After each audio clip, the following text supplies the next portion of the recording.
Good afternoon to you all. First of all, I would like to express my thanks to Dr. Hitesh and his team for giving me the opportunity to stand in front of you. My topic, flow reaction orthosis, is a very short topic, unlike all the previous talks today. But I assure you that you will see this topic very frequently in your exams as well as in Viva. So unlike the name, it's a very simple orthosis, and unless you have an idea of, you can't write a detailed note about it. So in this 10 minutes talk, I will try to make you understand what is a flow reaction orthosis, what are the main working principles of a flow reaction orthosis, what are the indications, what is the advantage of an flow reaction orthosis over other knee ankle foot orthosis, and what is the limitation where you don't use a flow reaction orthosis. Before going to the flow reaction orthosis proper, you should understand what is an orthosis. In simple terms, it's an orthopedic appliance or a device that is designed to correct, protect, support, or assist a body function. And a prosthetic is a thing that replaces a body part. This is a thing that assists or supports a body part function, whereas a prosthesis replaces the body part function. And a flow reaction orthosis is, in simple terms, is a custom-made orthosis made up of lightweight polypropylene or a carbon reinforced polypropylene. Primary indication and the main indication is in quadriceps paralysis. So it's a custom-made orthosis made of a lightweight polypropylene. It's otherwise known as a flow reaction ankle foot orthosis or a ground reaction orthosis. Going back to the history, the concept of flow reaction orthosis was propounded way back in 1969, but the first and useful flow reaction orthosis was made by Dr. Jimmy Saltiel from Israel in 1979. And in India, the concept of flow reaction orthosis was popularized by Dr. Sethi, the father of Jaipur foot, in 1983. And later, DRDO, the Defense Research Organization, in collaboration with the Nizam Institute, made the lightweight polypropylene flow reaction orthosis. So what are the components of a flow reaction orthosis? It consists of three parts mainly. There is a foot plate, where the foot plate or the ankle is in little equinus. The ankle is fully solid. The forefoot portion is in equinus of around 5 to 8 degrees. There are two uprights, and that connects it with the upper part, that is a pre-tibial shell. So you have got a foot plate, an upright, and the ankle shell, and the pre-tibial shell or the knee shell. These three things work together to give a plantar flexion knee extension couple. This plantar flexion knee extension couple is the working mechanism that keeps the knee in extension. That is the main working principle of a flow reaction orthosis. We will deal with it in detail in next few slides. What are the common types available? Mainly three types. The classical and the conventional one is a single piece rigid design, rigid ankle design. That means it's a single plastic component whole from top to bottom. Then came the two. The main problem with the one piece is it's a custom made orthosis and it's a little difficult to don. Next is a two-piece one where the knee piece is separate from the rest of the thing. The third one is a rear entry design. It's not so popular. And what we commonly get nowadays in India is the standard modular flow reaction orthosis. In a standard modular flow reaction orthosis, just like a modular components of a total hip or total knee, the three parts are separate. So you need not make custom made for all the patients. So this, like a shoe size, the foot size is, there are many sizes, small, medium, large, extra large. Similarly, this also, few sizes are there. And according to the length of the limb, you can adjust and you can weld it to make it a flow reaction orthosis. This is the classically one available nowadays in India, various parts, various institutes. This is another picture of the same standard modular flow reaction orthosis. Here you can see the foot piece. The foot piece, the forefoot part is in little 5 to 8 degrees of ankle of forefoot flexion, equinus, not more than that. Maximum is up to 10 degrees. Then there are the two uprights as well as a pre-tibial shell with the patella tendon grooving on it. This is the one made by the DRDO. Now going to the principle of the flow reaction orthosis, you should, as Dr. Murli clearly talked in his previous talks, the gait cycle consists of a stance phase as well as a swing phase. The flow reaction orthosis acts mainly in the stance phase, the initial parts of the stance phase. That means in the initial heel contact and up to the mid stance phase. And when you are standing on your leg, your weight bearing axis from the S2, the center of gravity, down to the foot is passing in front of the ankle, just in front of the knee, and behind the hip joint. So that keeps you a stable standing position. You must keep this in mind. It's just anterior to the knee joint. Otherwise, you will be in an unstable position. So what happens? What is the biomechanics of when you are walking in the stance phase? The main muscle that is acting in an eccentric way is the quadriceps femoris. In the early stance phase, up to the mid stance phase, there is a gradual and eccentric contraction of the quadriceps muscle that helps in gradually flexing the knee. So if the quadriceps is not acting properly, you will get a buckling of the knee, and that will result in a quadriceps gait. You need to understand the quadriceps gait very well, then the understanding of the flow reaction orthosis becomes very easy. So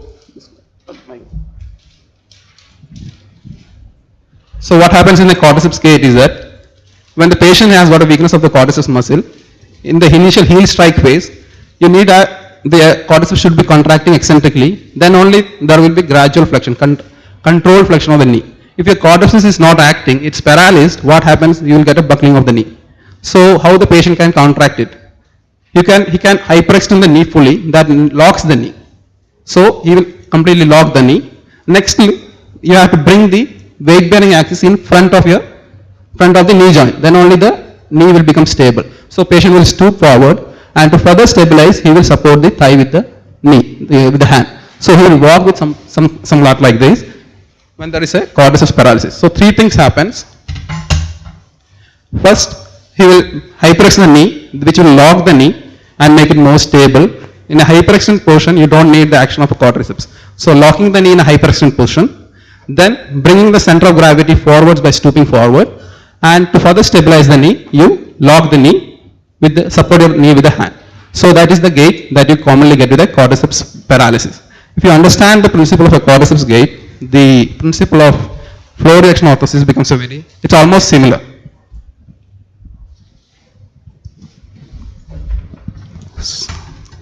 So a patient with a paralyzed quadriceps, when stance phase causes, when he comes in initial contact comes in the heel, the weight bearing axis passes posterior to the knee axis, that causes buckling. And to overcome that, he will walk with a quadriceps gait, as I have already shown. So the working principle of a flow reaction orthosis, in this ankle is held in slight equinus, around 5 to 8 degree in the design, as you can see here. The heel is little above and the ankle is, so when the initial floor contact occurs, instead of the heel strike, it is the forefoot that is striking the ground. So your weight bearing, actually your normal patient, the heel is striking, so the weight bearing axis is passing just in front of the knee axis. Whereas in case of a flow reaction orthosis, as the forefoot is coming in contact, so your weight bearing axis passes more anterior to the knee. So that gives more extension force. So you are shifting, with this design, you are shifting the line of weight bearing more anteriorly. And what happens with that? The axis of the weight bearing from the center of the gravity, COG of the body, to the floor contact will pass more front of the knee joint, unlike a normal knee. So during the mid stance phase, when the body weight brings the heel downwards, there is an extension moment of the prepatellar band, the upper part, and that pushes the knee backwards into the extension, like the hand part of a quadriceps gait. So this is a diagram from one of the old papers that shows the principle of flow reaction orthosis. In FRO, the contact is little anterior, so the line of weight bearing passes very much anterior to the knee. So this is the extension moment force vector, and this is a normal knee. There also it's passing anterior, but whereas in case of quadriceps weakness, the line of weight bearing is passing posterior to the knee axis. So this will provide a flexion momentum, whereas these two will provide an extension momentum. So as anterior touching, the more the extension momentum happening at the knee joint. So that will result in a locking of the knee in extension. So it's nothing but elucidation of the Newton's third law, application of a Newton's third law. Here the body weight over the orthosis and over the ground is the action. Your body weight is passing down is the action, whereas the foot and the orthosis absorb the ground reaction force and act at the knee joint, that is a reaction. So your body weight is the action and the force that is acting on the knee joint is the reaction. So this is an example of a conventional flow reaction orthosis that can be worn with a shoe, and patient can easily climb stairs, downstairs. Main indications. The main indication and the classical indication is post-polio residual paralysis, where you have mainly weakness of only quadriceps. All other muscles are almost normally acting. So that is the classical and most common indication. Other cases are where you have a weakness of quadriceps with spinal cord injury or myelomeningocele.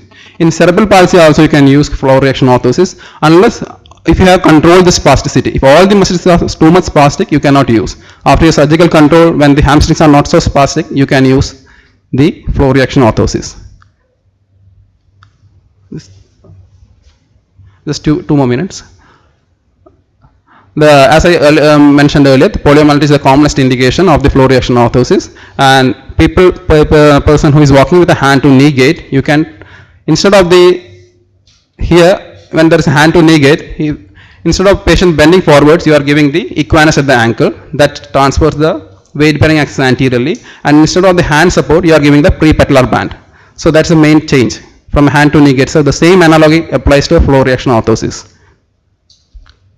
So the wearing schedule, like a PTB cast, the wearing schedule you should gradually increase day by day because it is applied very tightly to the upper part of the knee. So if you are, so gradually day by day you increase 1 hour, and by 2 to 3 weeks you will get the patient will be very much trained to use the flow reaction orthosis.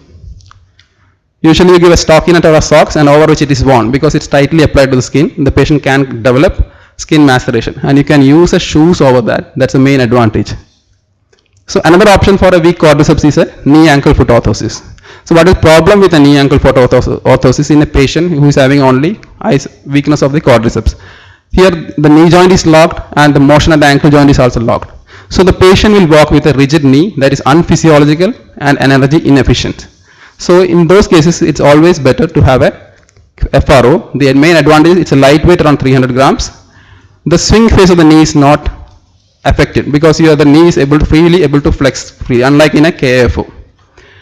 Around 2 to 3 weeks training is required. It's less complicated. It works as a KAFO. It gives the same action as a KAFO in a quadriceps weakness without having a mechanical knee joint. Then its patient can utilize the anatomical knee joint for walking without buckling, and it's more compliant. The patient it can be worn under a shoe, so patient is more comfortable. The main disadvantage is that it must be of correct fitting. The conventional FRO was custom made prosthesis. Nowadays we are using a standard modular, but the main problem is it should be correctly fitting and it should have a good contact with the skin and bony prominences. So the chances of developing skin problems are high, so you should always look for that. What are the contraindications where you can't use a flow reaction orthosis? Those cases where you have a fixed deformity of hip and knee of more than 10 degrees, here the coupling principle will not act.